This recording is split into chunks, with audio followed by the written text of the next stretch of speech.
कन्हैया जी के दूगो दीवानी, राधा संग मीरा रानी।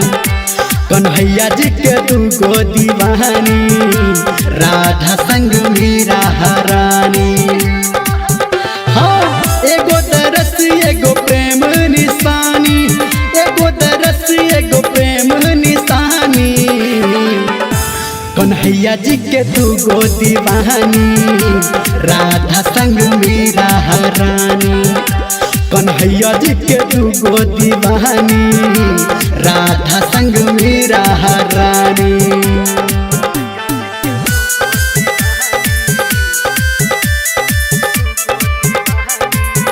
माँ गायत्री रिकॉर्डिंग स्टूडियो।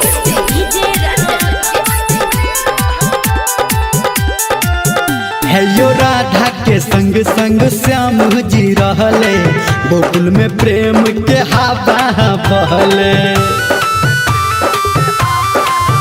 हेयो राधा के संग में श्याम जी रहले, गोकुल में प्रेम के हवा बहले।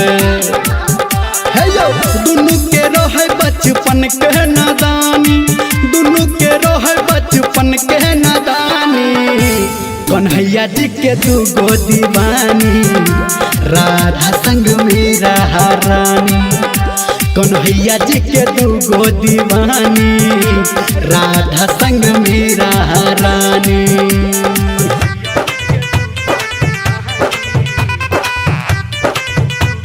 अभी आप सुन रहे हैं डीजे रंजन।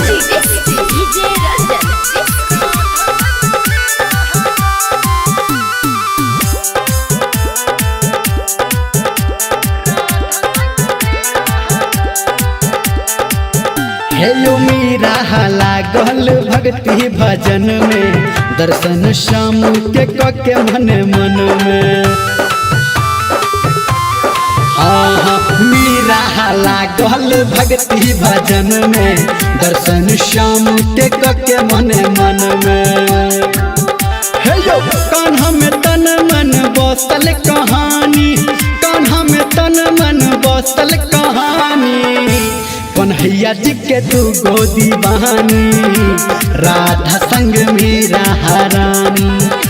कन्हैया जी के दूगो दीवानी, राधा संग मीरा रानी। हाँ, एगो तरस एगो प्रेम निशानी, एगो तरस एगो प्रेम निशानी। कन्हैया जी के दूगो दीवानी, राधा संग मीरा रानी। कन्हैया जी के दूगो दीवानी, राधा संग मीरा रानी।